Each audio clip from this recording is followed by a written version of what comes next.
Start பண்ணிடலாமா? அஸ்ஸலாமு அலைக்கும் வரஹ்மத்துல்லாஹி வபரகாத்துஹு.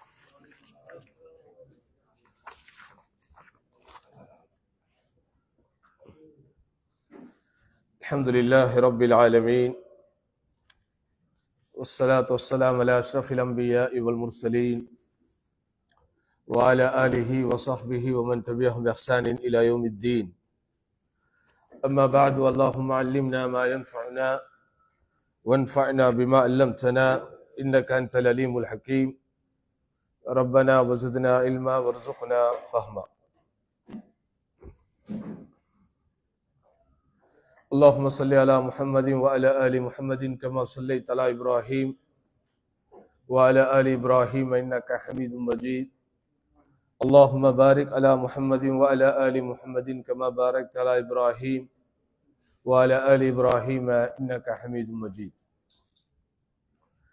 அன்பிற்கினிய சகோதரர்களே சகோதரிகளே, எல்லாம் வல்ல அல்லாஹ்வின் பேரருளால் பெரும் கிருபையினால் தொடர்ச்சியாக நடைபெற்று வருகிற இந்த தர்பியா மார்க்க விளக்க வகுப்பிலே நாம் எல்லாம் இன்றைக்கு பங்கு பெறக்கூடிய நல்லதொரு பாக்கியத்தினை பெற்றிருக்கிறோம்.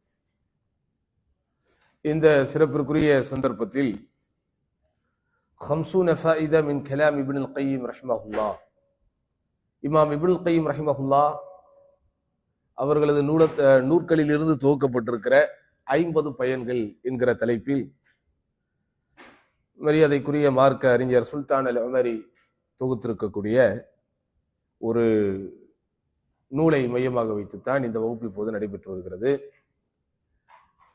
ஏற்கனவே உங்களுக்கு கடந்த வகுப்புகளிலே சுமார் 8 ஃபாயிதாக்கள், 8 பயன்களை எனக்கு முன்பு வகுப்படுத்தவர் முடித்திருக்கிறார். இப்போது நம்ம 9வது ஃபாயிதாவிலே அமர்ந்திருக்கிறோம். இதுல இருந்து இன்ஷா அல்லாஹ் கண்டினியூஸா பார்க்க போறோம். உங்களுக்கு இந்த வகுப்பினுடைய துவக்கத்திலேயே இமாம் இப்னுல் கய்யிமை பற்றி அறிமுகம் கொடுக்கப்பட்டிருக்கும் என்று நினைக்கிறேன். கொடுக்கப்பட்டுச்சா? இமாம் இப்னுல் கய்யிம் எந்த ஆண்டு பிறந்தாங்க? டக்குன்னு கேட்டாலாம் தெரியாது. ரைட். அவர் யாருடைய மாணவர்? இமாம் இப்னு தைமியாவுடைய மாணவர். அது அந்த ஒரு சிறப்பே அவருக்கு போதும், அவர் புகழ்பெற்ற ஒரு அறிஞர் என்பதற்கு. இதை நானாக மிகைப்படுத்தி சொல்லவில்லை. அவரை பற்றி ஆய்வு செய்யக்கூடிய மாணவர்கள், அறிஞர்கள், கல்வி தேடும் ஆய்வாளர்கள் என்ன செய்யறாங்க? இந்த மாதிரி ஒரு அற்புதமான ஒரு சிறப்பினை அவருக்கு தருகிறார். இமாம் இப்னுல் கய்யிமை பற்றி ஏற்கனவே எவ்வளவோ சொல்லப்படக்கூடிய விஷயங்கள் இருந்தாலும் ஒரு முக்கியமான ஒரு செய்தியை நம் போன்ற கல்வி தேடும் மாணவர்களுக்கு அவ்வப்போது சொல்ல வேண்டும். அறிஞர்களுக்கு மத்தியில் இஸ்லாமிய அறிவை உள்ளத்திற்குண்டான ஒரு மருந்தை போல் தரக்கூடிய ஆற்றல் பெற்ற அறிஞர்கள் சில பேர் தான். அதாவது மார்க்கத்தில் இருக்கக்கூடிய விஷயங்களை எடுத்து சொல்வது, விளக்கி சொல்வது, அதோடு தொடர்புடைய அம்சங்களை நம்மை அறிய வைப்பது, உணர வைப்பது, அதெல்லாம் மாஷா அல்லாஹ் பெரும்பாலும் எல்லா அறிஞர்களும் அந்த சேவைகளை செய்கிறார்கள். ஆனால் இமாம் இப்னுல் கய்யிம் போன்ற அறிஞர்களிடத்திலே காணப்பட்டிருக்கிற வியக்கத்தக்க ஒரு அற்புதமான ஆற்றல் என்னவென்றால், அவரை குறித்து அறிஞர்கள் குறிப்பிடுகிற போது தபீபுன் நஃப்ஸ் அப்படிங்கிறாங்க. தபீபுன் நஃப்ஸ்னா என்னது? மனதிற்கு, உள்ளத்திற்குண்டான ஆசிரியர் அவரு. ஏனென்றால் பொதுவாக இந்த சைக்கலாஜிக்கல் என்று நாம் சொல்லுகிற மனோதத்துவம் அல்லது தர்க்க ரீதியான விஷயங்கள், இவைகள் எல்லாமே கிரேக்க தத்துவ அறிஞர்களிடமிருந்து தான் இந்த சமூகத்திலே வந்தது. ஏன்னா அந்த கிரேக்கர்கள் தான் என்ன செய்வாங்க? எதையுமே ஒரு லாஜிக்கல் ரீசனிங்கோடு அணுகுவார்கள். அவர்களுடைய சுய அறிவும் சுய புத்தியும் அவ்வளவு எளிதில் எதையும் ஏற்றுக்கொள்ளாது. எதை அவர்களது அறிவு ஏற்றுக்கொள்ள வேண்டுமானாலும் அதற்கு ஒரு ஃபார்முலா தேவைப்பட்டது. 2+2 = 4. இப்படி ஒரு ஃபார்முலாக்குள் பொருந்தக்கூடிய தத்துவங்களை மாத்திரம்தான் அவர்களை ஏற்றுக்கொள்ள வைக்க முடியும். எதை அவர்கள் பேசினாலும் எப்படி இருக்கும்? ரொம்ப லாஜிக்கலாக பேசுவார்கள். எதற்கும் ஒரு தர்க்க ரீதியான காரணங்கள் சொல்ல வேண்டும். அப்ப தர்க்க ரீதியாக காரணங்கள் சொல்வது இஸ்லாம் என்ன செய்யாது? ஏற்றுக்கொள்ளாது. எல்லாவற்றையும் நீங்கள் தர்க்க ரீதியாகத்தான் ஏற்றுக்கொள்ள வேண்டும் என்றால் அப்ப ஈமானுக்கு அங்க என்ன வேலை? இறை நம்பிக்கைக்கு என்ன வேலை? இப்படிதானே, ஓரளவுக்குத்தான். அதாவது அறிவை இஸ்லாம் ஏற்றுக்கொள்கிறது, ஆர்வம் ஊட்டுகிறது, வலியுறுத்துகிறது, அதை நாம் வளர்த்துக் கொள்வதற்குண்டான வழிகாட்டுதல்களை தருகிறது. இப்படிதானே, அது வேறு. ஆனா எல்லாவற்றையும் லாஜிக்கல் ரீசனிங்கோடு தர்க்க ரீதியாகத்தான் நாங்கள் என்ன செய்வோம், அப்படி கணக்கு போட்டு பார்த்து தான் எடுத்துக்கொள்ள முடியாது. அப்படியானால் நான் பலமுறை இந்த உதாரணங்கள் சொல்லியிருக்கிறேன். காபத்துல்லாவை நாம் 7 முறை வலம் வருகிறோம், தவாஃப் இருக்கிறோம். இதற்கு தர்க்க ரீதியாக காரணங்கள் சொல்ல முடியுமா? சொல்ல முடியும். கிபிலா திசையை முன்னோக்கி தொழுகிறோம், அதுக்கு நம்ம என்ன லாஜிக்கல் ரீசனிங் சொல்ல முடியும்? சொல்ல முடியும். இதெல்லாமே கட்டுப்பாடு. அல்லாஹ் நம்மை செய்ய சொல்கிறான், அதனால் நாம் செய்கிறோம்.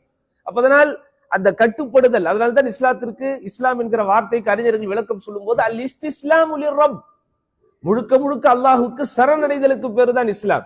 இஸ்லாம் அப்படின்னு சொல்லும் போது சாந்தி சமாதானம் என்கிறார்கள். அது அவ்வளவு பொருத்தமான ஒரு மொழிபெயர்ப்பு அல்ல. இஸ்லாம் என்பதற்கு சரியான மொழிபெயர்ப்பு என்னது? கட்டுப்படுதல். அல் இஸ்திஸ்லாமு லிரப்பிக் பிமா அமர், படைத்த இறைவன் எதை கொண்டு நமக்கு ஏவுகிறானோ அந்த ஏவல் விலக்கல்களுக்கு முற்றிலுமாக என்னை நான் சரணடைந்து கொள்வதற்கு பேர் தான் என்னது? அதான் இஸ்லாம். அதனாலதான் நமக்கு ஏதாவது ஒரு குற்றங்கள் யாராவது பண்ணிட்டா நான் போய் சரணடைஞ்சிடறேன் அப்படிங்கிறாங்க. சரணடைதல் என்றால் என்ன? அவ்வளவுதான், கொண்டு போய் ஒப்படைக்கிறான். அவன் அடுத்து அவன் என்ன செஞ்சாலும் ஓகே, 6 மாசம் உள்ள போடுறானோ 1 வருஷம் உள்ள போடுறானோ, எது செஞ்சாலும் அது அவனுடைய பாட்டு. அது எல்லாத்துக்கும் ஒப்புக்கொண்டு என்னை போய் ஒரு இடத்துல நான் ஒப்புவிப்பதற்கு பேர் தான் சரணடைதல். அந்த மாதிரி எனது வாழ்க்கையின் அனைத்து விஷயங்களையும் அல்லாஹுக்காக என்னை நானே சரணடைந்து கொள்வதற்கு பேர் தான் இஸ்லாம். அப்ப அந்த அடிப்படையில இஸ்லாம் என்ன செய்யாது? எல்லா விஷயங்களுக்கும் தர்க்க ரீதியாக நீங்கள் எதிர்பார்க்கிற, தர்க்க ரீதியாக நீங்கள் ஆவல் படுகின்ற அனைத்து விஷயங்களுக்கும் மருந்து போடாது. ஒரு லிமிட், ஓரளவு. அதுக்காக தர்க்க ரீதியான விஷயங்களை இஸ்லாம் ஏற்றுக்கொள்ளவே இல்லை என்று சொல்ல முடியாது. நிறைய தர்க்க ரீதியான விஷயங்களுக்கு என்ன, ஒரு இறைவனா பல இறைவனா, அதுக்கு இஸ்லாம் தர்க்க ரீதியாக சொல்லுகிறது. லவ்கான ஃபீஹிமா ஆலிஹத்துன் இல்லல்லாஹ் லஃபஸததா, வானங்கள் பூமியை நிர்வகிக்கிற விஷயத்தில் ஒன்றுக்கும் மேற்பட்ட கடவுளர்கள் இருக்குவேயானால் வானமும் பூமியும் எப்போது அழிந்தே போயிருக்கும். இப்படிதானங்க. இப்போ ஒரு கம்பெனியை ஒரு ஓனர்ஷிப் கீழே இருந்தால்தான் அவங்க நினைச்ச மாதிரி என்ன செய்ய முடியும், அது நடத்த முடியும். அப்ப அதே மாதிரி வானத்தை பூமியை நிர்வகிப்பதற்கு ஒன்றுக்கு மேற்பட்ட கடவுளர்கள் இருக்கிறாங்கன்னு வைங்க. ஒருத்தர் வானத்தை வச்சுக்கணும்னு நினைப்பாரு, இன்னொருத்தர் வானத்தை அழிக்கணும்னு நினைப்பாரு. அப்ப என்ன நடக்கும்? அப்ப இதெல்லாம் தர்க்க ரீதியாக இஸ்லாம் என்ன செய்கிறது? தௌஹீதையே தர்க்க ரீதியாக சில இடங்களில் சொல்லத்தான் செய்கிறது. உதாரணமாக ஒருவர் ஒரு முதலாளிக்கு கீழ் வேலை பார்க்கிறார், இன்னொருவர் பல முதலாளிகளுக்கு கீழ் வேலை பார்க்கிறார். இருவரில் எவர் நிம்மதியாக இருக்க முடியும்? அப்படிலாம் குர்ஆன் என்ன செய்யுது? கேள்வி கேட்குது. அதே போன்று சிலைகள் வணங்கப்படுவதற்கு தகுதியே இல்லை என்கிற அடுக்கடுக்கான ஆணித்தரமான ஆய்வுபூர்வமான பதில்களை அல்லாஹுவே நேரடியாக சொல்லுகிற போது இந்த சிலை எவ்வளவு பலவீனமானது, அந்த சிலையின் மேல் ஒரு ஈ உட்கார்ந்து விட்டால் அந்த சிலை அந்த ஈயை தட்டி கொள்ள முடியுமா? இப்ப நம்ம ஒரு மனுஷன், பலவீனமான மனுஷன், என் மேல ஒரு ஈ உட்கார்றதுல நான் என்ன செஞ்சிருவேன்? அதை டக்குன்னு தட்டி விட்டு விடுவேன். ஆனால் மக்கள் எல்லாம் சாஷ்டாங்கமாக சிரவணக்கம் செய்து வணங்கி கொண்டிருக்கிறார்கள். ஆனால் அந்த கல், அந்த சிலை, அந்த சிற்பம், அதன் மேல ஒரு ஈ உட்காருகிறது, ஒரு கொசு உட்காருகிறது. அதை தட்டி கொடுக்க முடியுமா? முடியாது. அப்ப இப்படி எல்லாம் தர்க்க ரீதியான கேள்விகள் கேட்டு இஸ்லாம் தன்னை உண்மை என்று உறுதிப்படுத்தக்கூடிய பல விஷயங்கள் இருந்தாலோ எல்லாத்துக்கும் நீங்க என்ன செய்யக்கூடாது? தர்க்க ரீதியாக பதில் வேண்டும் என்று எதிர்பார்க்க கூடாது. அது ஒரு விதமான நாத்திகம். இன்றைக்கு அப்படிப்பட்ட நாத்திக சிந்தனையும் அல்லாஹ் காப்பாற்ற வேண்டும் பல இஸ்லாமியர்களுடைய அகீதாவை அது என்ன செஞ்சுக்கிட்டு இருக்கு? வீணடித்துக் கொண்டிருக்கிறது. ஆனால் இமாம் இப்னு கைம் அதில் வித்தியாசமானவர்.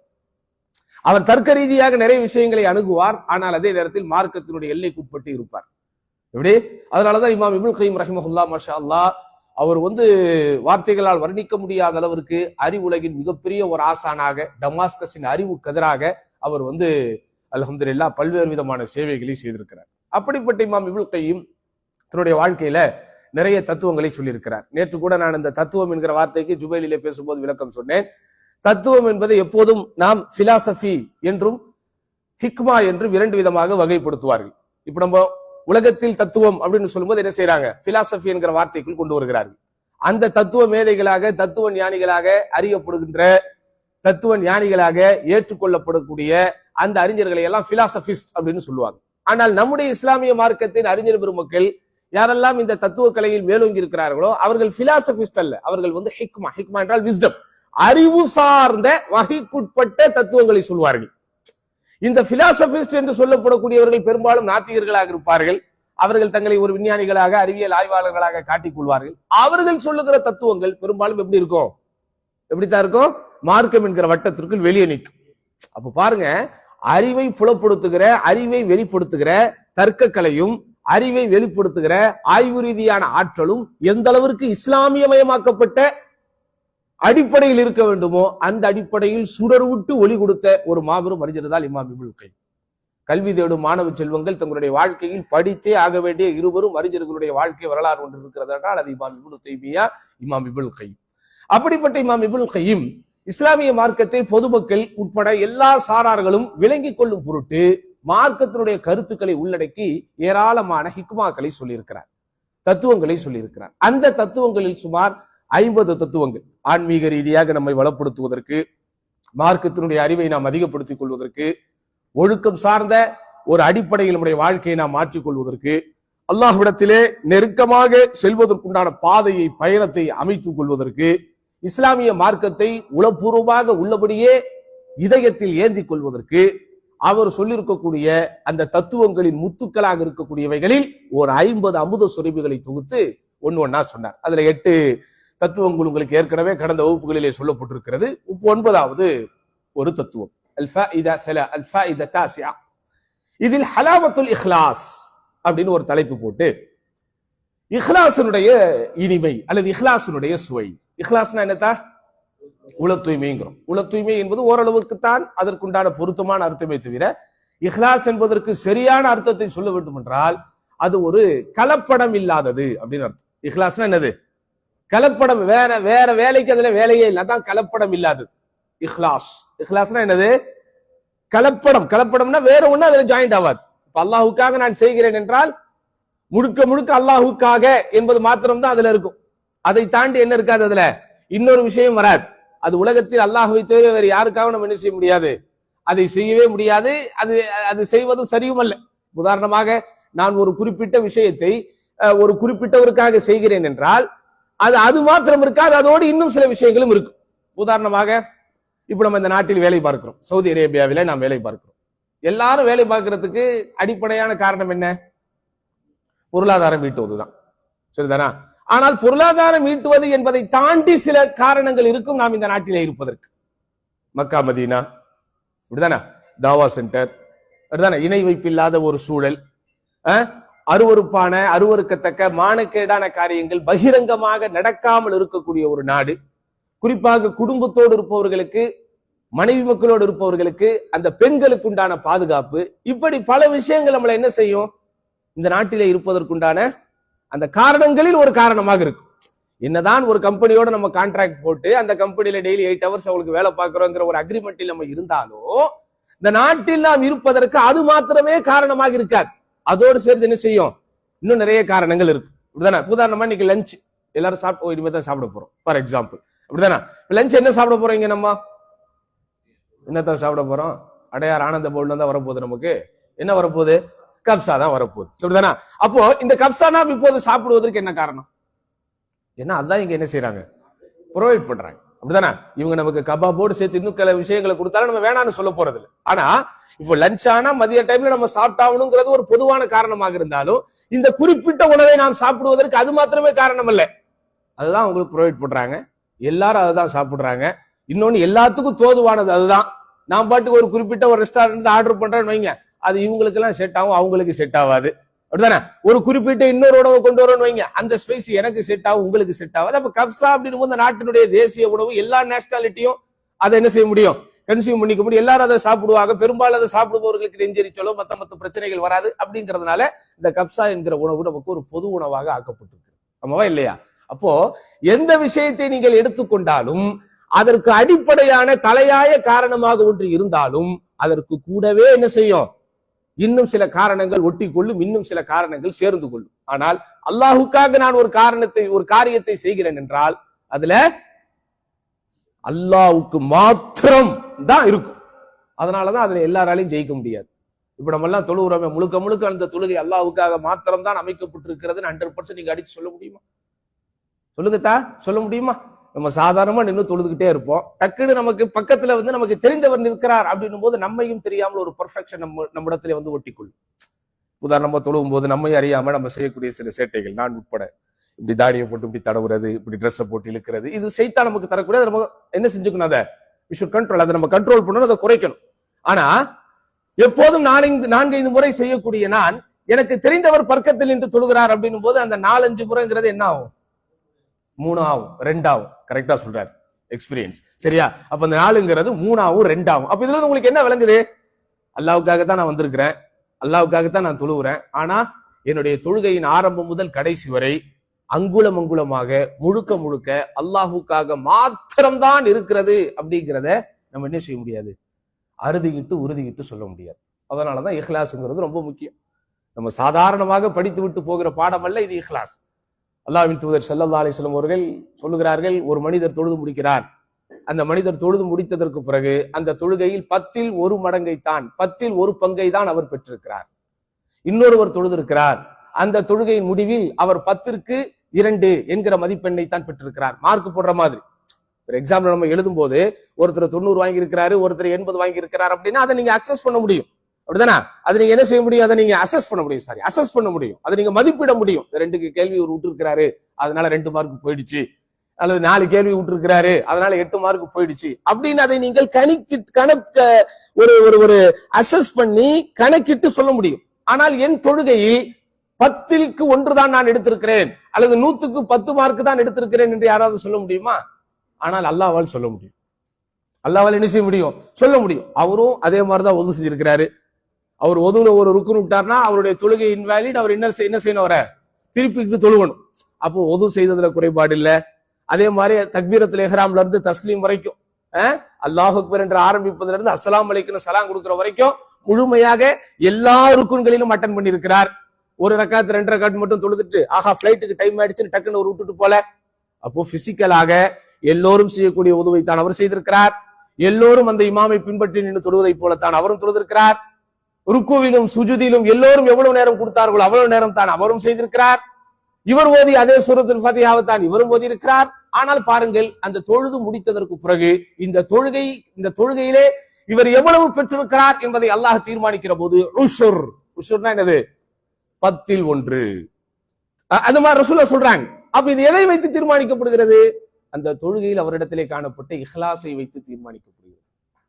அதனால இஹ்லாஸ் அப்படிங்கிறது உள தூய்மை, மன தூய்மை அப்படின்னு நம்ம சொல்லிக்கிட்டு போகக்கூடிய ஒரு விஷயமாக இருந்தாலும் அது உண்மையான அர்த்தம் என்ன அப்படின்னு சொன்னா, கலப்படம் இல்லாமல் முழுக்க முழுக்க முழுக்க முழுக்க அல்லாஹுக்காக செய்யறது. அந்த இஹ்லாஸிற்கு ஒருவர் தன்னை பக்குவப்படுத்தி கொண்டால், தன்னை பழக்க வழக்கப்படுத்திக் கொண்டால், அந்த இஹ்லாஸோடு தன்னை ஒருவர் 2 இணைத்துக் கொண்டால் அதிலே ஒரு டேஸ்ட் இருக்கிறது, ஒரு ஹலாவத் இருக்கிறது. அதைத்தான் ஷேக் அவர்கள் சொல்லுகிறார்கள், மன் அவ்வத நஃப்ஸஹு அல் அமல லில்லாஹ் லம் யகுன் அஷக்க அலைஹி மினல் அமலி லிகைரிஹி.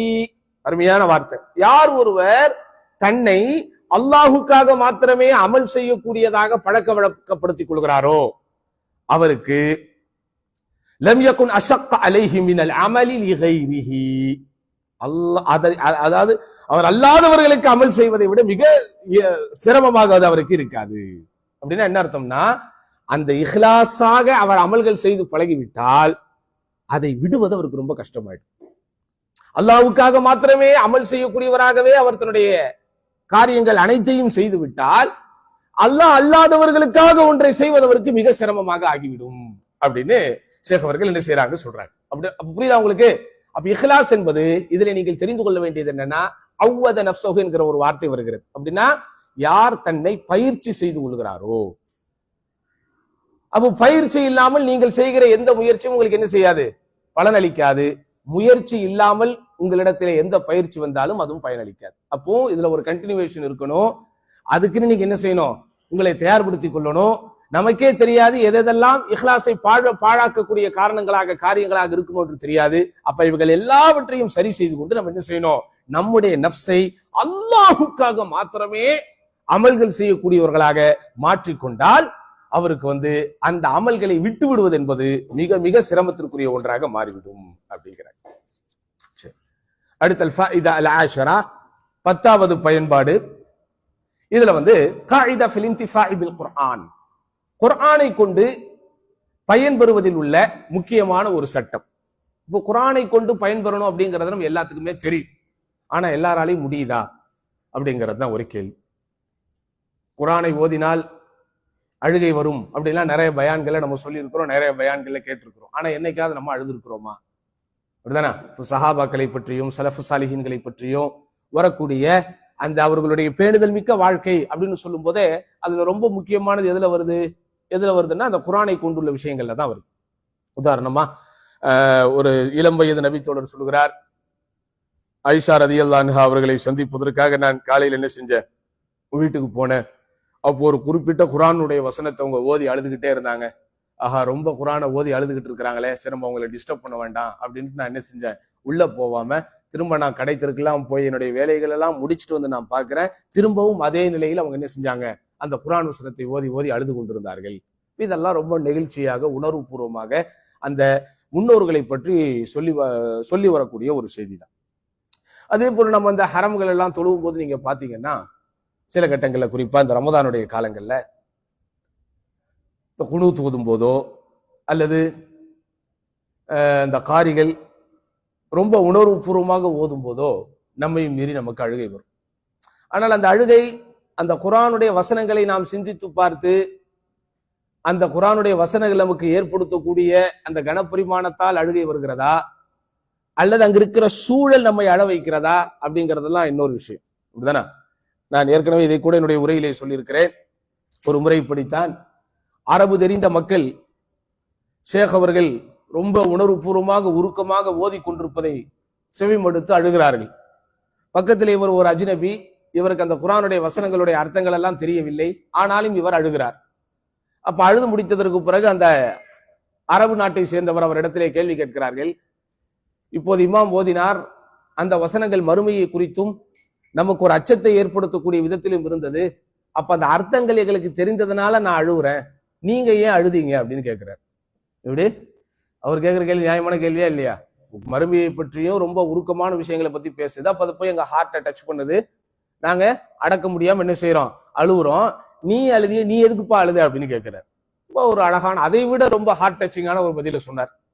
நீங்கெல்லாம் இந்த குர்ஆன் வசனங்கள் அழ வைக்கக்கூடிய குர்ஆன் வசனங்களை கேட்டுட்டு அழுகுறீங்க, ஆனா அழ வைக்கக்கூடிய குர்ஆன் வசனங்களை கேட்டு அதன் அர்த்தம் புரிந்து அழ முடியவில்லையே என்று நினைத்து நான் அழுகிறேன் அப்படின்னு. இதுவும் ஒரு உணர்ச்சி பூர்வமானதானே. அவங்களுக்கு அந்த வசனம் கனப்பரிமாணத்தை உள்ளத்தால் ஏந்தி அது ஏற்படுத்தக்கூடிய பாதிப்புகளால் வெடித்தழுகிறார்கள். இவர் என்ன செய்யணும், அர்த்தம் தெரிஞ்சு இவர் என்ன செய்ய போறாரு, அழதான் போறார். அப்போ அழ வேண்டி அல் குர்ஆனின் வசனங்களுக்கு அர்த்தம் தெரியாத காரணத்தினால் அழ முடியவில்லையே என்று நினைத்து நான் அழுகிறேன். அந்த குர்ஆனுடைய வசனங்களை கேட்டு அழுவது, சிந்தித்து பார்ப்பது, இதெல்லாம் ஈமானில் உள்ள ரொம்ப முக்கியமானது. ஆனா அது எல்லாருக்கும் சாத்தியப்படுகிறதா என்றால் இல்லை. அப்ப அதுதான் நான் உங்களுக்கு சொன்னேன், ஷேக் அவங்க என்ன செய்வாங்க, ரொம்ப பிராக்டிகலா அணுகுவாங்க. அப்போ ஒரு சொல்றாரு, கஸீரு மினன் நாஸ் லா யஷ்உருன பிதுகூலி வாகிஇஹிம் தஹ்தல் குர்ஆன். மக்களில் அநேகமானவர்கள் அல்லது பெரும்பான்மையானவர்கள் என்ன செய்யறது இல்ல, அந்த குர்ஆனின் உண்மையான விஷயங்களுக்குள் அவர்கள் உட்புகுந்து கொள்வதில்லை. அப்படின்னா என்ன, வயதுன்னூன அன்னஹு ஃபி அக்வாமின் ஹலவ் மின் கபில். எப்படி குர்ஆனுடைய வசனங்கள் எது பேசினாலும் இது எங்களுக்கானதல்ல, இது யாருக்கோ எவருக்கோ சொல்லப்படக்கூடிய விஷயங்கள் அப்படின்னு என்ன செஞ்சாங்க, எடுத்துக்கிறாங்க. இதுதான் ஒரு காமனான விஷயம். உதாரணமா குர்ஆன்ல ஒரு வசனம் வருது, யூசிரூன அலா அன்ஃபுஸிஹிம் வலவ் கான பிஹிம் ஹஸாஸா அப்படின்னு. அவர்களுக்கென்று சுய தேவைகள் இருந்த போதிலும் அவர்கள் தங்களை விட பிறர்களையே தேர்ந்தெடுக்கிறார்கள் அப்படின்னு வருது. இது யாரை பற்றி இறங்கின வசனம்? சஹாபாக்கள் எந்த பிரிவினரை? அன்சாரிகளை பற்றி இறங்கிய வசனம். ஏன் அன்சாரிகள் என்ன செய்வாங்க, அல்லாஹ்வுடைய பாதையில் ஹிஜ்ரத் செய்து வந்த இந்த இவங்களை கௌரவிக்கிறது அல்லது இவர்களை கண்ணியப்படுத்துவது, இவர்களுக்கு உண்டான வசதி வாய்ப்புகளை செய்து தருவது, இவர்கள் மீது சுமத்தப்பட்டிருக்கக்கூடிய ஒரு கடமை என்பதை இவர்கள் ஏற்றுக்கொண்ட காரணத்தினால் தங்களிடத்தில் இருப்பது அவர்களுக்கு தேவைக்குரியதாக இருந்தாலும் அவங்க என்ன செய்யறாங்க, அடுத்தவங்களுக்கே கொடுக்குறாங்க. உதாரணமா உங்களுக்கு தெரியும், ஒரு சபையில ஒருவர் யார் ரசூலல்லாஹ் எனக்கு பசி எடுக்குது அப்படின்னு கேட்கிறார். உடனே ரசூல் ஸல்லல்லாஹு அலைஹி வஸல்லம் முதல்ல தங்களுடைய மனைவிமார்கள்கிட்ட எல்லாம் ஆள் அனுப்பி ஏதாவது அன்னைக்கு சாப்பிடறதுக்கு இருக்கான்னு கேட்கிறாங்க. எல்லாரிடத்திலிருந்தும் ஒரே பதில் வருகிறது, என்னன்னு, வீட்டுல ஒண்ணும் இல்லை அப்படின்னு. அப்போ சஹாபாக்கள்கிட்டையும் ரசூல் ஸல்லல்லாஹு அலைஹி வஸல்லம் ப்ரொபோஸ் பண்றாங்க, உங்களை யாராவது அவங்கள விருந்தினரா கூட்டு போக முடியுமான்னு. யார் வீட்லயும் ஒண்ணும் இல்லை. அப்போ ஆஹா ஒண்ணுமே இல்லையே, யாராவது ஒரு ஆள் இவரை எடுத்தே ஆகணுமே அப்படின்னு ஒரு நபி தோழர் எது என்ன செய்றார், யார சொல்லலாம், நான் இவரை எனது விருந்தினராக கூட்டு செல்றேன் அப்படிங்கிறேன். இதுல கவனிக்க வேண்டிய ஒரு விஷயம் என்னன்னா, ஒரு பப்ளிக்கா எல்லாரும் இருக்கக்கூடிய ஒரு சபையில் எனக்கு பசி எடுக்கிறது அல்லாஹ்வின் தூதரே உணவு இருந்தால் தாருங்கள் என்று கேட்கக்கூடிய ஒரு சமூக இடைவெளியற்ற தன்மையை அல்லாஹ்வுடைய தூதர் ஸல்லல்லாஹு அலைஹி வஸல்லம் அந்த மக்களுக்கு கொடுத்துருக்காங்க. இப்படி யாராவது நம்ம கேட்க முடியுமா? இவ்வளவு பேர் நம்ம இத்தனை வருஷமா பழகிக்கிட்டு இருக்கிறோமே, எல்லாரும் நண்பர்கள் தான். இங்க நீங்க டக்குன்னு ஒரு ஆள் எந்திரிச்சு எனக்கு பசி எடுக்கிறது, எனக்கு யாராவது சாப்பாடு இருந்தா தாங்க, நீங்க கேட்பீங்களா? சொல்லுங்க தான். அப்படி யாராவது நம்ம கேட்போமா? நான் ஜுபைரிலிருந்து வந்திருக்கிறேன், காலையிலிருந்து ஒன்றும் சாப்பிடவில்லை, வரும்போது ஒரே ஒரு குரோசன்ட்டை மட்டும் தான் சாப்பிட்டேன், எனக்கு பசி எடுக்கிறது, உங்களிடத்தில் ஏதாவது இருக்கிறதா அப்படி நான் கேட்க முடியுமா? உங்களிடத்துல என்னதான் நட்பு சகோதரத்துவம், ஒருவருக்கு ஒருவர் தெரியும், நம்ம எல்லாம் ஒரே ஊர்க்காரங்க, ஒரே நாட்டுக்காரங்க, ஒரே மொழி பேசுறவங்க என்ற எவ்வளவு பிணைப்புகள் இணைப்புகள் இருந்தாலும் அந்த செல்ஃப் டிக்னிட்டி என்கிற அந்த சுய மரியாதையை நான் என்ன செய்வேன்? விட்டு கொடுக்க மாட்டேன். பப்ளிக்காக எனது பசியை குறித்தோ அல்லது என்னுடைய சுய தேவைகளை குறித்தோ கேட்பதற்கு என்னுடைய வாய் என்ன செய்யாது, அவ்வளவு சீக்கிரத்துல வராது. ஆனா பாருங்க என்ன சார், அல்லாஹ் அக்பர், நீங்க உடனே கொண்டு வந்துட்டீங்க, ஆனா நான் உடனே குடிக்க முடியாது, அதான பிரச்சனை. புரியுதா உங்களுக்கு? அப்ப அந்த மாதிரியான ஒரு சமூக இடைவெளியற்ற தன்மையை அவ்வளவு எளிதில் நம்ம கொடுக்க முடியாது. ஆனா அங்க ஆஜானுபாகுவான ஒரு நடுத்தர வயது மனிதர், அவர் ஒரு சின்ன குழந்தை கிடையாது, ஒரு ஒரு 40 வயது மதிக்கத்தக்க ஒருவர், எந்த கௌரவத்தையும் யோசிக்காமல், தன்னுடைய எந்த சுயமரியாதையை பற்றியும் யோசிக்காமல் எழுந்து நின்று அல்லாஹ்வின் தூதரே எனக்கு பசிக்கிறது, ஏதாவது இருந்தா தாங்க அப்படின்னு கேட்கிற அளவுக்கு ஒரு என்ன இருந்திருக்கு அவங்க கிட்ட, ஒரு சமூக இடைவெளியற்ற தன்மை இருந்திருக்கிற. உடனே அல்லாஹ்வுடைய தூதர் எல்லா கணுப்பும் ஒண்ணு கிடைச்சிடும். இவர் கடைசியில ஆஹா யாராவது ஒரு ஆள் கூட்டு போகணுமேன்ட்டு கூட்டு போறார். இவர் வீட்டுல அன்னைக்கு எல்லாம் தடபுடலான விருந்தா? ஒண்ணுமே கிடையாது. அவர் வீட்டுல இருந்த உணவு யாருக்கானது? அவருடைய குழந்தைகளுக்கானதுதான். அப்போ கணவனும் மனைவி மாஷா அல்லாஹ் பேசி, இதுதான் ஜாடி கேத்தா மூடி, அப்படிதானே? இப்படிதான் இருக்கணும் கணவனும் மனைவி. அல்லாஹ்வுடைய மார்க்கம், அல்லாஹ்வுடைய விஷயம் அப்படின்னு வந்தோம்னா ரெண்டு பேரும் ஒரே நேர்கோட்டுக்கு போயிடணும். ஆனா இங்க நம்ம சமுதாயத்தில் இருக்கிற பெரிய பிரச்சனையே, ஒரே நேர்கோட்டில் இருக்கிறவங்க அல்லாஹ் ரசூல் சொன்னா வேற நேர்கோட்டுக்கு போயிருவாங்க, அப்படிதானே? இவரு எங்க போனாலும் எவ்வளவு வேணாலும் செலவு பண்ணுவார். பள்ளிவாசலுக்கு ஒரு லைட் வாங்கணும், பள்ளிவாசலுக்கு ஒரு ஃபேன் வாங்கணும்னா வீட்டுல போய் கேட்டு வராம்பார், இப்படிதானே? லட்சக்கணக்கில் அவர் பல இடங்களில் செலவு பண்ணுவார், அங்கெல்லாம் வீட்டுல கேட்க மாட்டார். பள்ளிவாசலுக்கு 100 ரூபாய் கொடுக்கணும்னா வீட்டுல போய் கேட்டு வர. இதுதான் நம்ம சமூகத்தினுடைய நிலைமை. அப்ப டக்குன்னு அவங்க போறாங்க, குழந்தைகளுக்கு இருக்கிற உணவை கூட அந்த குழந்தைகளை சாதுரியமாக தூங்க வைத்து விட்டு அவருக்கு உணவு கொடுத்துட்றாங்க. அப்ப அடுத்த நாள் அல்லாஹ்வுடைய தூதர் ஸல்லல்லாஹு அலைஹி வஸல்லம் என்ன செய்றாங்க, அந்த சஹாபியை கூப்பிட்டு நேற்று இரவு நடந்த சம்பவத்தை பார்த்து அல்லாஹ்வே மகிழ்ச்சி அடைந்தான் அப்படின்னு சொல்றாங்க. அப்ப அந்த டைம்ல இந்த வசனம் இறங்குது. எப்படி? அவர்கள் தங்களுக்கென்று சுய தேவைகள் இருந்த போதிலும் தங்களை விட பிறரையே தேர்ந்தெடுப்பார்கள். இப்ப இந்த வசனம் இன்னும் குர்ஆன்ல இருக்கு. ஆனா இந்த வசனத்தை ஓதும் போது நம் சிந்தனைகளுக்கு யார் தான் வருவா? அதே அன்சாரிகள் தான் வருவாங்க. ஏன் நீங்களும் நானும் வரக்கூடாதா? நம்ம சொந்தக்காரங்க, நம்ம குடும்பம் வராது. அதைத்தான் ஷேக் அவர்கள் சொல்றாங்க. மக்களில் பெரும்பான்மையானவர்கள் குர்ஆனுடைய அந்த வாக்கியத்தால் அந்த பிராக்டிக்கல் வழிகாட்டுதலுக்குள் நுழைந்து விடுவதில்லை. எப்போது அவர்கள் குர்ஆனுடைய வசனங்களை செவிமடுத்தாலும் யாருக்கோ இது அருளப்பட்டது என்றே அவர்கள் நினைக்கிறார்கள். வஹாதா ஹுவல்லதி யஹூலு பைனல் கல்பி வ பைன ஃபஹ்மில் குர்ஆன். இதுதான் குர்ஆனை உள்ளார்ந்த முறையில் சிந்திப்பதற்குண்டான பெரும் தடையாக இருக்கிறது. அதாவது இந்த குர்ஆன் இந்த சஹாபியின் மீது இறங்கி இருக்கிறது, இந்த குர்ஆன் இந்த வசனம் இந்த சஹாபிகள் சம்பந்தப்பட்ட அடிப்படையில் இறங்கி இருக்கிறது என்று அந்த வசனத்தை உணர்ந்து கொள்வதற்கு, விளங்கிக் கொள்வதற்கு அந்த வரலாற்று தகவல்கள் நமக்கு ஒரு பாடமாக இருக்கலாமே தவிர, இந்த குர்ஆனுடைய வசனங்கள் அவர்களுக்கானது மாத்திரம்தான் அப்படின்னு என்ன செய்யக்கூடாது, நம்ம எண்ணிக்கொள்ளக்கூடாது. அதைத்தான் நூலாசிரியர் விளக்கம் சொல்லும்போது எப்படி சொல்றாரு, யம்பகி அலல் முஃமின் இதா கரஅல் குர்ஆன அன் யஷ்உர அன்னஹு முகாதபுன் பிமா ஃபீஹி மின் ஆயாத்தி தர்ஹீப் வல் வஈத். ஒரு உண்மையான இறை நம்பிக்கையாளர் குர்ஆனை ஓதிக்கொண்டிருக்கும் போது நேரடியாக அவன் அல்லாஹ்வினால் உரையாற்றப்படுகிறான் என்று அவன் சிந்திக்க வேண்டும். முகாத்தப் அப்படிங்கிறதுக்கு சரியான அர்த்தம் என்னன்னா செகண்ட் பர்சன். செகண்ட் பர்சன் யார சொல்லுவனமோ, எனக்கு முன்னால் நான் யாரை பார்த்து பேசிக் கொண்டிருக்கிறேனோ, யாரை பார்த்து அன்ச நீ என்று யாரை பார்த்து நான் சொல்வேனோ அவர்களைத்தான் நம்ம செகண்ட் பர்சன்ங்கிறோம், முன்னிலை. அப்போ குர்ஆனுடைய வசனங்களை ஒருவர் ஓதிக்கொண்டிருக்கும் போது அல்லாஹ் தன்னோடு உரையாடி கொண்டிருக்கிறான், அல்லது இந்த குர்ஆனுடைய வசனங்கள் நேரடியாக தன்னோடு உரையாடி கொண்டிருக்கிறது என்கிற அந்த உணர்வுக்குள் வர வேண்டும்.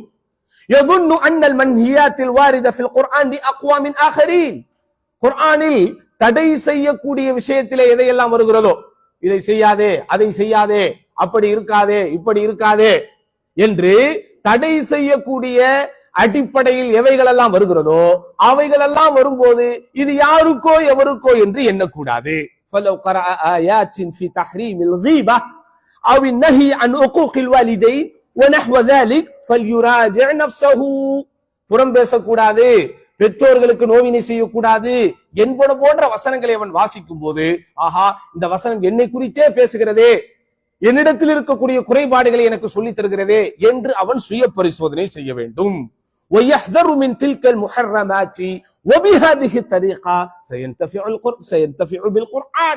இப்படி தன்னைத்தான் சுய பரிசோதனை செய்வதன் மூலமாகத்தான் குர்ஆனை கொண்டு ஒருவன் பயன்பெற முடியும்.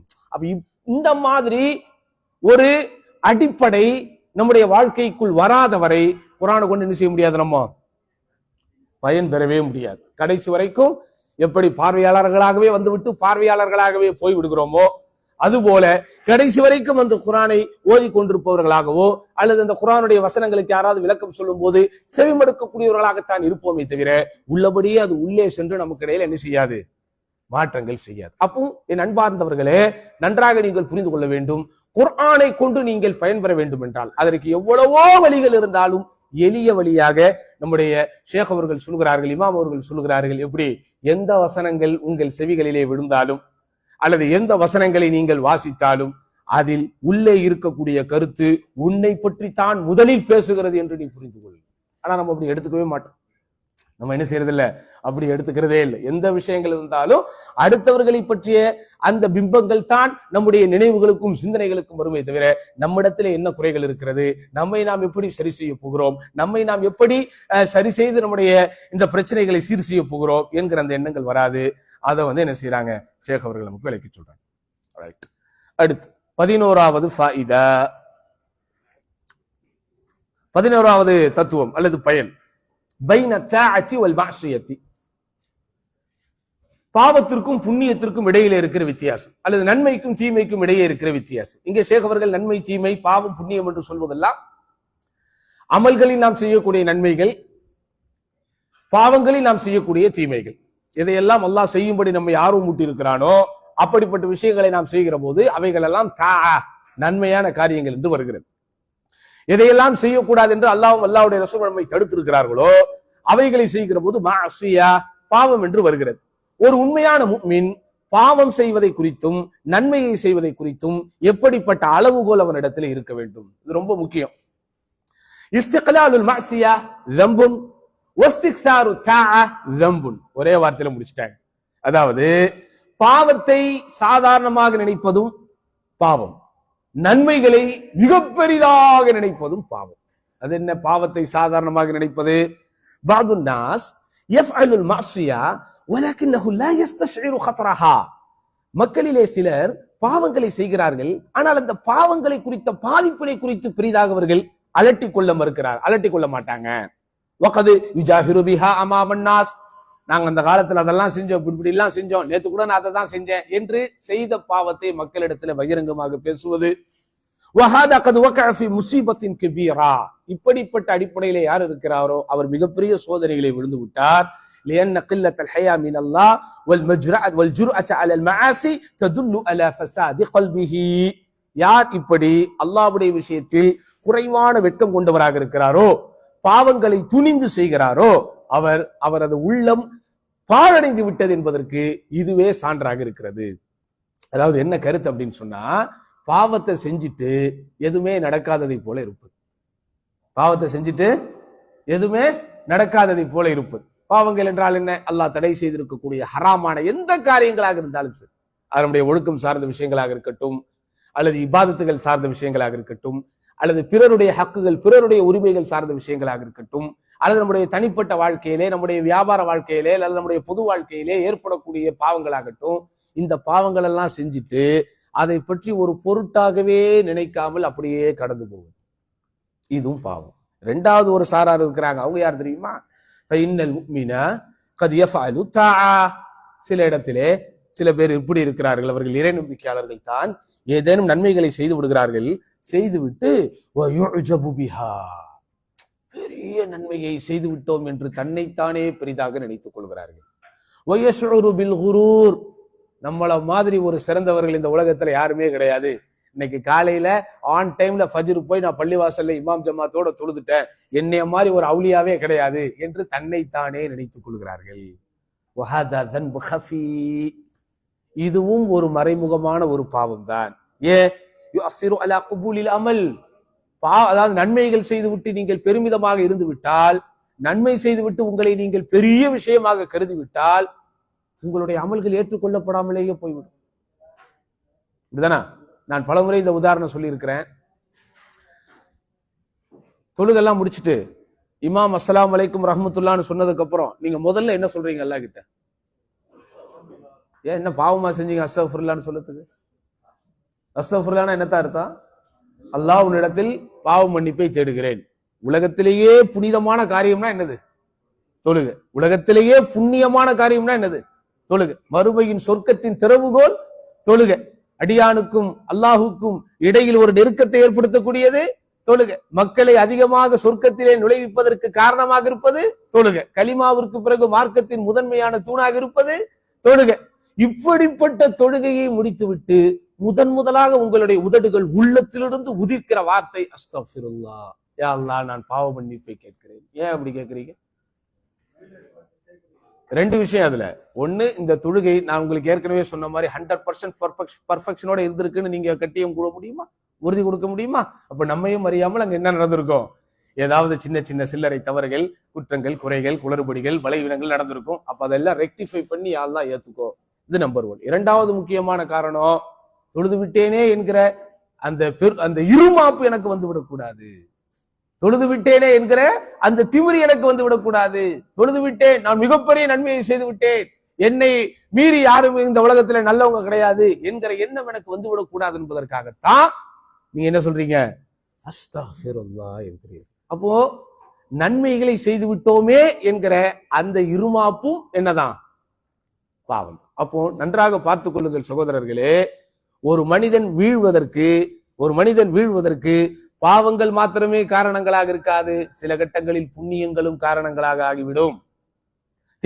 தீமைகள் மாத்திரமே அவன் விழுவதற்கு காரணமாக விடாது. சில கட்டங்களில் நன்மைகளும் இருந்துவிடும். ஆதலால் தான் நன்மையாக இருந்தாலும் தீமையாக இருந்தாலும் நம்ம நப்சு எப்படி சொல்லுதோ அப்படி நம்ம போயிடக்கூடாது. அல்லாஹ்வும் அல்லாஹ்வுடைய ரசூலும் எப்படி சொல்லுகிறார்களோ அப்படி நம்ம போகணும். அப்ப அதைத்தான் ஷேக் அவர்கள் என்ன அழகா சொல்றாங்க. எப்படி பாவத்தையும் புண்ணியத்தையும் நீங்கள் எப்படி பார்க்க வேண்டும், நன்மைகளையும் தீமைகளையும் எந்த அளவுகோலை கொண்டு நீங்கள் அளக்க வேண்டும், நன்மைகளையும் தீமைகளையும் எந்த உரைகளை கொண்டு நீங்கள் உரசி பார்க்க வேண்டும். அப்போ பாவத்தையும் சாதாரணமா நினைச்சிடாத, நன்மை செஞ்சுட்டோங்கிறதுனால ரொம்ப பெருசா இருந்துராத. அப்ப இந்த இடைப்பட்ட ஒரு தன்மை, இடைப்பட்ட தன்மை என்ன? யா அல்லாஹ் நான் பாவம் செய்து விட்டேன், என்னை மன்னித்து விடு யா அல்லாஹ், இந்த உலகத்திலும் என்னை மன்னித்து விடு, மறுமையிலும் என்னை மன்னித்து விடு யா அல்லாஹ், அல்லாஹும்ம அஸ்துர் ஔராத்தினா வ ஆமின் ரவ்ஆத்தினா, யா அல்லாஹ் எங்களில் மறைக்க வேண்டிய விஷயங்களை எல்லாம் நீ மறைத்து விடு யா அல்லாஹ், பாதுகாக்க வேண்டிய விஷயங்களை எல்லாம் பாதுகாத்து விடு யா அல்லாஹ், அல்லாஹும்ம ஃபிர்லி ஸம்பி குல்லஹு ஜுல்லஹு திக்கஹு வ சிர்ரஹு வ அலானியத்தஹு வ அவ்வலஹு வ ஆகிரஹு. எவ்வளவு ஆழமான ஒரு பிரார்த்தனை. யா அல்லாஹ் என் பாவத்தின் எல்லாவற்றையும் மன்னித்து விடு, என் பாவத்தின் மொத்தத்தையும் மன்னித்து விடு, அதனுடைய ஆரம்பத்தையும் மன்னித்து விடு, கடைசியையும் மன்னித்து விடு, பகிரங்கமாக செய்ததையும் மன்னித்து விடு, ரகசியமாக செய்ததையும் மன்னித்து விடு, வெளிப்படையானவற்றையும் மன்னித்து விடு, மறைவானவற்றையும் மன்னித்து விடு, எந்த ஆங்கிளிலும் என் பாவத்தை மன்னிக்காமல் மாத்திரம் விட்டு விடாதே யா அல்லாஹ் என்று அல்லாஹ்விடத்தில் என்ன செய்யணுமோ பணிந்து குனிந்து அழுது தொழுது விழுந்து விழுந்து மன்னிப்பு கேட்க வேண்டும். எவ்வளவுதான் பெரிய நன்மைகளை செய்து விட்டாலும் நன்மைகளை செய்து விட்டோம் என்கிற இருமாப்போடு மாத்திரம் இருந்து விடாதீர்கள் சகோதரர்களே. அப்ப அந்த ரெண்டும் இருந்தாதான் நீங்க என்ன செய்ய முடியும், உங்க ட்ராக் கரெக்டா போய்கிட்டு இருக்கு அப்படிங்கிற ஒரு அழகான ஒரு அடிப்படைகளை ஷேக் அவர்கள் நமக்கு என்ன செய்யறாங்க, விளக்குறாங்க. அதுல அந்த விளக்கம் சொன்ன நூலாசிரியர் இன்னொரு அற்புதமான ஒரு வசனத்தை சொல்லுகிறார், விஷயத்தை சொல்லுகிறார். அல்லாஹ் மாத்திரம் இல்லாவிட்டால் நீ எந்த நன்மையும் செய்திருக்க முடியாது. குர்ஆன் எப்படித்தான் சொல்லுகிறது, வலவுலா ஃபதுலுல்லாஹி அலைக்கும் வரஹ்மத்துஹு மா ஸக்கா மின்கும் மின் அஹத். அல்லாஹ்வுடைய அருளும் அல்லாஹ்வுடைய கிருபையும் கருணையும் மாத்திரம் உங்கள் மீது இல்லாதிருந்தால் உங்களில் ஒருவருமே தூய்மையாகி இருக்க முடியாது. முடியுமா? உங்களோடு வளர்ந்தவர்கள் எத்தனையோ பேர் இருந்திருப்பார்கள், எல்லோருக்கும் இந்த மார்க்கம் என்கிற பாக்கியம் கிடைத்து விட்டதா? உங்களுடைய ஊரில் எத்தனையோ பேர் உங்களுடைய சம வயதுக்காரர்கள் இருந்திருப்பார்கள், அவர்களுக்கெல்லாம் இந்த மார்க்கத்தின் தெளிவு, இந்த கொள்கையின் தெளிவு கிடைத்து விட்டதா? அப்போ அல்லாஹ் யாருக்கு நாடுகிறானோ அவர்களை மாத்திரம் துண்டாக தூக்கி வந்துதான் இந்த அற்புதங்களை நிகழ்த்தி காட்டுகிறார். அவர்களுக்கு மாத்திரம் கொடுக்க வேண்டும் என்கிற பிரத்யேக கருணையை கொண்டுதான் அல்லாஹ் இதை கொடுத்து கொண்டிருக்கிறார். அதனால் என் அன்பிற்கினிய சகோதர சகோதரிகளே, எக்காரணத்தை கொண்டும் நம்மிடத்திலே நன்மைகள் செய்து விட்டோம் என்கிற மிதப்பு என்ன செய்யக்கூடாது, வந்துவிடவே கூடாது. இதற்கு ஒரு மிகப்பெரிய உதாரணம் சொல்லணும்னா அல்லாஹ்வுடைய தூதர் ஸல்லல்லாஹு அலைஹி வஸல்லம் அவர்கள் மக்கா வெற்றியை பெற்றுவிட்டு உள்ள போனதுதான்.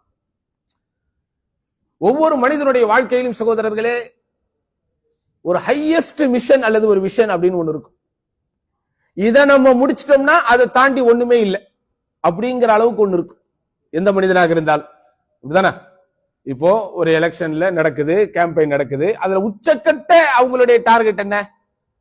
பெரும்பான்மை சீட்டை பெற்று ஆட்சி அமைத்தணும். அவ்வளவுதான். அதுக்கு மேல அவங்க என்ன அதுல அவங்க டார்கெட் பிக்ஸ் பண்ண முடியும்? பக்கத்து ஸ்டேட்லயும் நாங்க ஆட்சியை பிடிக்க போறோங்கிற மைண்ட் செட் அவங்களுக்கு வருமா? அதெல்லாம் வராது. அவ்வளவுதான்.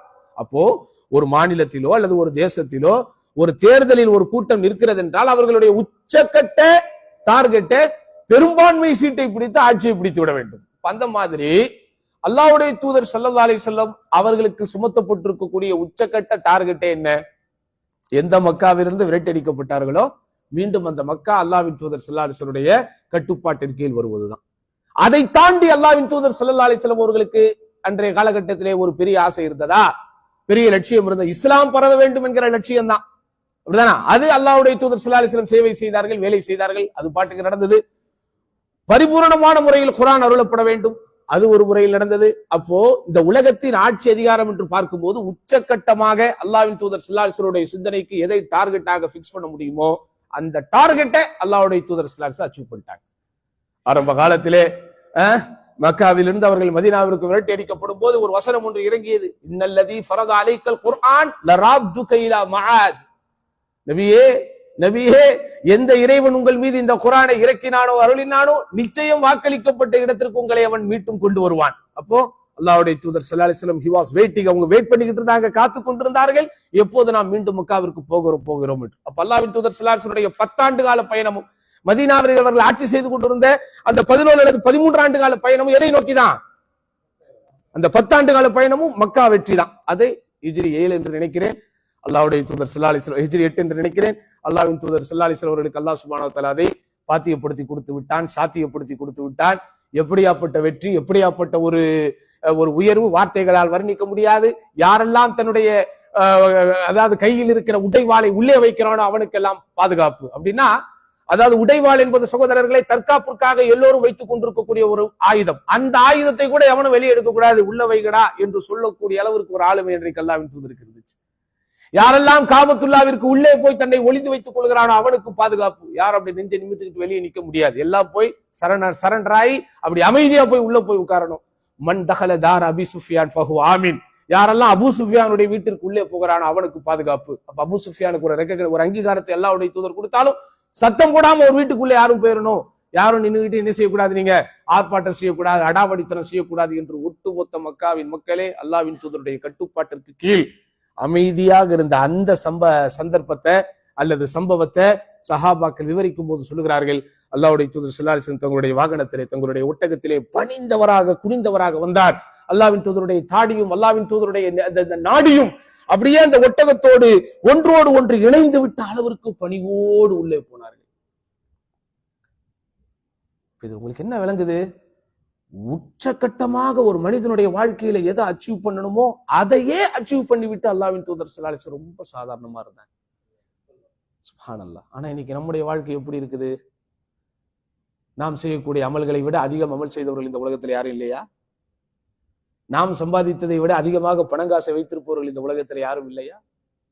நாம் வைக்கக்கூடிய பதவியை விட பெரிய பதவி வைப்பவர்கள் யாரும் இங்கே இல்லையா? நம்மிடத்தில் இருக்கக்கூடிய சொத்து சுகத்தை விட அதிகமாக சொத்து சுகத்தை சேர்த்தவர்கள் யாரும் இல்லையா? நம்மிடத்திலே இருக்கிற உடல், நம்மிடத்திலே இருக்கிற உடல் அமைப்பு, நம்மிடத்திலே இருக்கிற ஆரோக்கியம், நம்மிடத்திலே இருக்கக்கூடிய காசு, பணம், செல்வாக்கு இதை தாண்டி வேறு யாரிடத்திலும் இருக்குதா? இல்லாம இல்லையா? நம்மை விட உயர்ந்தவர்கள் லட்சக்கணக்கில் கோடிக்கணக்கில் இருந்த போதும் ஒரு சின்ன லெவலில் டார்கெட்டை அச்சீவ் செய்து விட்டாலே நம்மிடத்தில் வரக்கூடிய பெருமை, ஆணவம், அகங்காரம், அல்லாஹ் அக்பர், எப்படி நீங்க நன்மையை பெற்றுவிட முடியும்? அப்ப அதனாலதான் ஷேக் அவர்கள் என்ன சொல்றாங்க, நமக்கு நன்மைகளை செய்து விட்டோம் என்கிற மிதப்பிலே இருக்காது, அதே போன்று பாவங்களையும் சாதாரணமாக நினைத்து விடாது. பாவங்களை சாதாரணமா நினைக்கிறது, எல்லாம் மன்னிப்பவன், அல்லாஹ் கருணையாளன், ரைட், எல்லாம் மன்னிப்பவன் தான், கருணையாளன் தான். பெற்ற தாய் தன் குழந்தையின் மீது வைத்திருக்கிற பாசத்தை விட 70 மடங்கு அதிகம் பாசம் எல்லாம் வைத்திருப்பவன் தான்.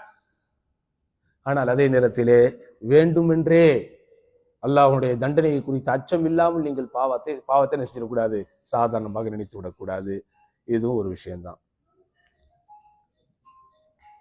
அடுத்து الفائدة الثانية عشرة 12வது விளக்கம் அல்லது 12வது தத்துவம், கேஃப் தத்ருக்கு ஷர், $1,000,000 கொஸ்டின். அதாவது தீமையை எப்படி விடுவது? அதான் நம்முடைய 25 ஆண்டு கால அல்லது 30 ஆண்டு கால வாழ்க்கை வரலாற்றுல விடை தெரியாத ஒரு வினா ஒன்று இருக்கிறது என்றால் அது என்னது? தீமையை விடுவது எப்படி? ஷேக் ரொம்ப அழகா சொல்றாங்க. மஸ்துஈன அல தகல்லுஸி மின ஷர்ரி பிமிஸ்லி அல்-புஅதி அன் அஸ்பாபிஹி. தீமைகளை செய்வதற்கு காரணங்களாக இவைகள் எல்லாம் இருக்கிறதோ அதை விட்டு விலகுவதை விட தீமையை விட்டு நீ விலகுவதற்கு வேறொன்று உனக்கு உதவி செய்து விடாது. முடிஞ்சு போச்சு. தீமைகளை விடுவதற்கு ஒரு குறிப்பிட்ட கெட்ட பழக்கம் இடத்துல இருக்கிறது, குறிப்பிட்ட ஒரு மோசமான பழக்க வழக்கம் இருக்கிறது. இன்றைய இளைஞர்களில் பெரும்பான்மையானவர்களை சோதித்திருக்கக்கூடிய பாதித்திருக்கக்கூடிய விஷயங்கள் ஆபாசங்களை பார்ப்பது. அதிலிருந்து நீங்கள் எப்படி விடுபடுவது? எப்படி விடுபடுவது? ஹராமான முறையிலே பணம் ஈட்டுவது, அதிலிருந்து எப்படி விடுபடுவது? தொழாமல் ஃபஜ்ர் தொழாமல் தூங்குவது, அதிலிருந்து எப்படி விடுபடுவது? அல்லது மனைவி மக்களிடத்திலே மோசமாக நடந்து கொள்வது, அதிலிருந்து எப்படி விடுபடுவது? அல்லது உங்களுக்கு கீழே வேலை பார்ப்பவர்களை அடிமைகளை விட மோசமாக நடத்துவது, அதிலிருந்து எப்படி விடுபடுவது? பெற்றோர்களுக்கு நோவினை செய்வது, பெற்றோர்களுக்கு மாறு செய்வது, அதிலிருந்து விடுபடுவது எப்படி? இப்படி எவ்வளவோ தவறுகளில் இன்றைய இளைஞர்கள் அல்லது இன்றைய மக்கள் பாதிக்கப்பட்டுக் கொண்டிருக்கிறார்கள். அதிலிருந்து அவர்கள் விடுபட வேண்டும் என்றால் ஒரே ஒரு வழிதான். எதெல்லாம் உன்னை அந்த தவறின்பால் கொண்டு செல்கிறதோ அதிலிருந்து நீ விலகிவிடு. அந்த தவறிலிருந்து ஆட்டோமேட்டிக்கா நீ என்ன செஞ்சிடலாம்? விலகிவிடலாம். அதற்கு ஷேக் அவர்கள் விளக்கம் சொல்லும் போது, قد يسألك أحدهم عن رغبته في ترك معصية معينة, உன்னிடத்திலே யாராவது வந்து குறிப்பிட்ட பாவத்தை விடுவது எப்படி என்று கேட்கலாம். فحينها يكون الجواب, அந்த நேரத்தில் பதில் இப்படித்தான் இருக்க வேண்டும். ابتعد عن أسبابها, அந்த தீமைகளை செய்வதற்கு உன்னை தூண்டுகிற வழிகாட்டுகிற காரணங்களை விட்டு நீ தவிர்த்து கொள். லைக் எக்ஸாம்பிள், கல் ஃபராக், தனிமையில் இருப்பது, வசதீக் ஸூ, கெட்ட நண்பர்களோடு பழகுவது, வபஅது தத்பீகாத்தில் ஜவ்வாலில் மலீஅத்தி பில் முஹர்ரமாத்தி, தீமைகளையும் தவறுகளையும் நிரம்ப தனக்குள் வைத்திருக்கக்கூடிய இந்த மொபைல் போன்களை பார்த்து பயன்படுத்துவது. மொபைல் போனை பற்றிலாம் இமாம் இப்னுல் கையிமுக்கு எப்படி தெரியும் தெரியாதீங்க. இது வந்து யாரு? இந்த ஸ்காலர் சொல்ற விளக்கம். இமாம் இப்னுல் கையிம் சொன்னது ஒரு வார்த்தை தான். என்னது? தீமைகளின்பால் உன்னை தூண்டக்கூடிய கொண்டு செல்லக்கூடிய காரணங்களை விட்டு தவிர்ந்திரு. இதற்கு விளக்கம் சொன்ன இந்த நம்முடைய சமகாலத்து அறிஞர் தான் இவர். அவர் என்ன சொல்றாரு? தனிமையில் இருக்கிறத தவிர்ந்திரு, கெட்ட நண்பர்களை இருந்து தவிர்ந்திரு. ரொம்ப முக்கியமா உன் கையிலும் பையிலும் எப்போதும் உன்னை அலங்கரித்துக் கொண்டிருக்கிற இந்த மொபைல் போன்கள் விஷயத்துல என்ன செய்ய கவனமாக இரு. இப்படி இருந்தால் கண்டிப்பாக நீங்க என்ன செய்யலாம்? தீமைகளில் இருந்தும் தவறுகளில் இருந்தும் விலகலாம். இதுதான் ரொம்ப முக்கியம். சும்மா நம்ம வந்து தீமைகளிலிருந்து விலக முடியல என்று நினைத்துக் கொண்டிருக்கிறோமே தவிர, விளங்குவது அந்த தீமைகளிலிருந்து விலகுவதற்குண்டான எந்த படிக்கட்டுகளை நோக்கி நீங்கள் நடந்தீர்கள்? நல்லவனாக ஆக வேண்டும் ரைட். நல்லவனாக ஆகுவதற்கு என்ன ஒரு முயற்சிகள் நீங்கள் செய்தீர்கள்? என் அன்பிற்கினியவர்களே, இப்போது நாம் வாழ்ந்து கொண்டிருக்கிற இந்த காலகட்டத்தில் வெளிப்படையாக சொல்கிறேன், வணக்க வழிபாடுகளும் இது போன்ற கல்வி சபைகளும் மாத்திரம்தான் நம்மை சரிபடுத்தும் சகோதரர்களே. இந்த கல்வி சபையில் அமர்ந்திருப்பவர்கள் யாரும் உங்களிடத்தில் இருக்கக்கூடிய உலகத்தை எதிர்பார்ப்பவர்கள் அல்ல. உங்களோடு உலக ரீதியாக தொடர்புகளை வைத்துக் கொள்ள வேண்டும் என்கிற எண்ணத்திலே உள்ளவர்கள் அல்ல.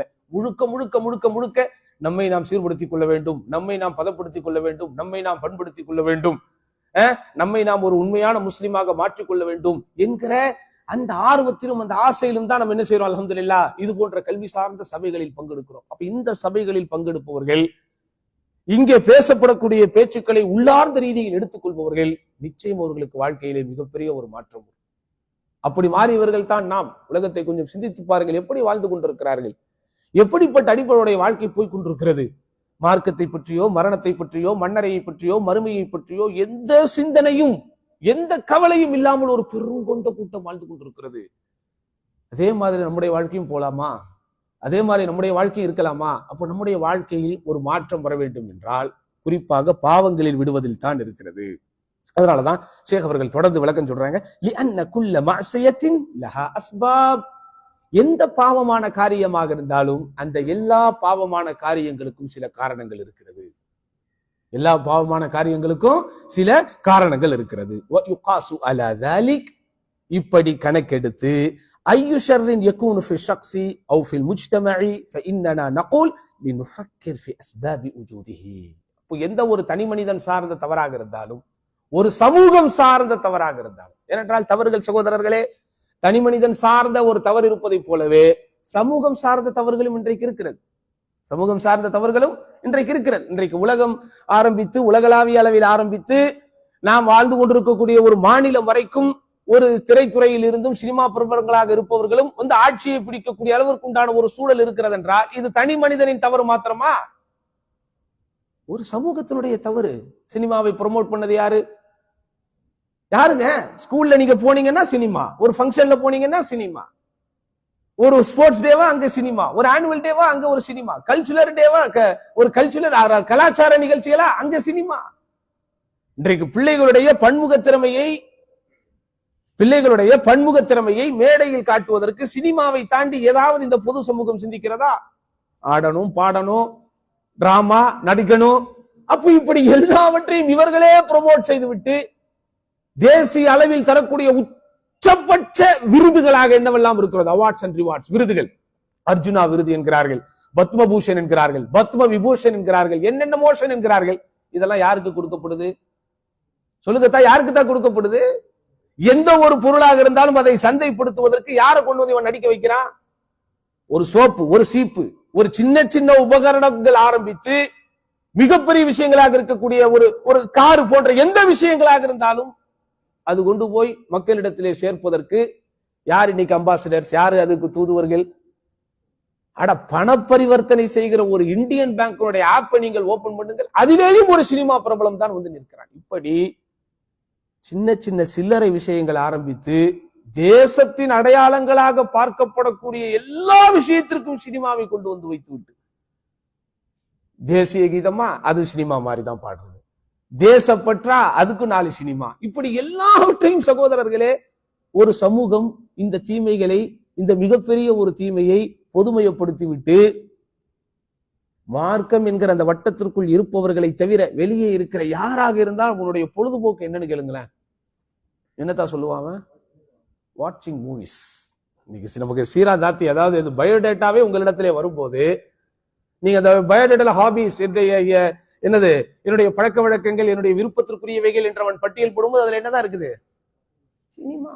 அப்போ ஒரு பொது சமூகமே இந்த பாவத்தை ப்ரொமோட் செய்து விட்டு இன்னைக்கு குத்துதே குடையுதேன்னா, அப்போ தவறுகள் என்பதை பொறுத்த வரைக்கும் சகோதரர்களே அது ஒரு தனிநபர் சார்ந்ததும் இருக்கிறது, ஒரு சமூகம் சார்ந்ததும் இருக்கிறது. அப்ப அந்த தவறுகளின் பால், பாவங்களின் பால் உங்களை இட்டு செல்லுகிற, உங்களை அழைத்து செல்லுகிற எந்தெந்த விஷயங்கள் எல்லாம் இருக்கிறதோ அப்படிப்பட்ட அந்த காரணங்களை நீங்கள் தவிர்க்கும் போதுதான் நீங்க என்ன செய்வீங்க? பாவங்களிலிருந்து பாதுகாக்கப்படுவீர்கள். இந்த வகையில முடிச்சுக்குவோம். ஒரு சின்ன ரிவிஷன். இப்ப நம்ம எத்தனை பார்த்திருக்கிறோம்? 9, 10, 11, 12, 4 தான் முடிச்சிருக்கோமா? நான் வரும்போது தான் ஷேர்ட் கேட்டேன், என்ன 2 கிளாஸ்ல 8 தான் முடிச்சிருக்காங்களான்னு. கரெக்டா நானும் எத்தனை தான் முடிச்சிருக்கிறேன்? 4 தான் முடிச்சிருக்கேன். அந்த 4 என்னன்னு யாராவது சொல்லுங்க பாப்போம். இன்னைக்கு 4 வேணா வெள்ளிக்கிழமைன்னு சொல்றோம், அந்த 4 கேட்காதீங்களா சொல்லாதீங்க. அந்த 4 பாயிண்ட் என்னன்னு அதை மட்டும் சொல்லுங்க டக்குன்னு. என்னதா? ஹலாவத்துல் இஹ்லாஸ், அந்த இஹ்லாஸுடைய சுவையை சுவைப்பது. ரெண்டாவது குர்ஆனை கொண்டு பயன் பெறுவது. குர்ஆனை கொண்டு பயன் பெறணும்னா என்ன செய்யணும்? வசனங்களை ஓதும் போது, குர்ஆனுடைய ஏவல் விளக்கல்கள் நம்முடைய செவிகளிலே வந்து விழும்போது, என்னை பார்த்துதான் இது பேசுகிறது அப்படின்னு சுய பரிசோதனை செஞ்சாதான், அப்படி ஒரு ஹேபிட்டை நம்ம வளர்த்துக்கிட்டாதான் குர்ஆன் வந்து நமக்கு என்ன செய்யும்? பயனளிக்கும், பலனளிக்கும். அதுக்கு அடுத்தது பாவ முன்னேற்றை பற்றி, நன்மை தீமையை பற்றி நமக்கு இஸ்லாம் சொல்லக்கூடிய அந்த தத்துவம். நன்மைகள் செய்து விட்டோம் அப்படிங்கிற மிதப்பு நமக்கு வரக்கூடாது. பாவம் தானே, எல்லாரும் செய்யறதுதான் அப்படின்னு போயிடும். இன்னைக்கு ரெண்டுமே நடக்குது, அப்படிதானே? இன்னைக்கு வந்து ரெண்டையுமே சமுதாயத்துல இருக்குது. யாராவது, எனக்கெல்லாம் சின்ன பிள்ளைகள் ஞாபகம் இருக்கிறது, அடிக்கடி நாங்கள் சலாம் சொல்லிவிட்டு போவோம். அப்போ எங்க வீட்டுக்கு ஒரு சொந்தக்காரங்க வந்தாங்க, வயசான போய் கிழமை மாதிரி சலாம் சொல்லிக்கிட்டே இருக்கு. அப்போ அவங்களுக்கு சொல்லி தரப்பட்டிருக்கக்கூடிய சமூக விஷயம் என்னது? வயசானவங்க தான் சலாம் சொல்லணும், வயசானவங்க தான் பள்ளிவாசலுக்கு போகணும். அதே மாதிரி நம்ம கொஞ்சம் அந்த இளம் பிள்ளைகளா இருக்கும் போதே தாடி வச்சோட, ஏன்டா இப்பவே கிழவன மாதிரி தாடி வச்சிருக்கிறேன். அப்ப தாடி வைக்கிறதுல யாருடைய வேலை? அப்ப இதெல்லாம் சமூகத்தில் புரையோடி போயிருக்கக்கூடிய விஷயங்கள். அப்போ மக்களுடைய அந்த சிந்தனைகள் என்ன செய்யணும்? நம்ம எடுக்கணும். அப்போ நன்மைகளை என்ன செய்யணும்? நம்ம பெருசா செஞ்சுட்டோம் அப்படிங்கிற ஒரு மிதப்பும் வரக்கூடாது. பாவம் தானே, இந்த வயசுல இப்படித்தான் இருப்போம் அப்படின்னு நம்மளும் என்ன செய்யக்கூடாது? அதை சாதாரணமா பாவங்களை அண்டர் எஸ்டிமேட் செய்யக்கூடாது. அதுக்கப்புறம் ரைட், ஒரு தீமையிலிருந்து விலகுவது, தீமை தடுக்கிறது. தீமையை வந்து ஒரு தனி மனிதனாக அல்லது ஒரு சமூகமாக தீமையிலிருந்து நம்ம விலகணும்னா நம்ம என்ன செய்யணும்? அந்த தீமைகளுக்கு எதெல்லாம் காரணங்களாக இருக்கிறதோ, இவைகளெல்லாம் பாதைகளாக பயணங்களாக இருக்கிறதோ அவைகளிலிருந்து என்ன செய்யணுமோ முற்றிலுமாக தவிர்த்திருக்கணும். எல்லாம் வல்ல அல்லாஹ் சுப்ஹானஹு வ தஆலா இந்த கருத்துக்களின் மூலம் விளையக்கூடிய நல்ல பயன்களை நம் அனைவர்களுக்கும் தந்தருள்வானாக. யா அல்லாஹ், எதை நாங்கள் சொல்கிறோமோ, எதை நாங்கள் கேட்கிறோமோ அதன்படி வாழ்கிற பாக்கியத்தை எங்களுக்கு தருவாயாக என்ற வாய்ப்புக்கு நன்றி கூறி எனது வகுப்பை நான் நிறைவு செய்கிறேன். வாஹிரு தஅவானா அல்ஹம்துலில்லாஹி ரப்பில் ஆலமீன். அஸ்ஸலாமு அலைக்கும் வரஹ்மத்துல்லாஹி வபரகாத்துஹு.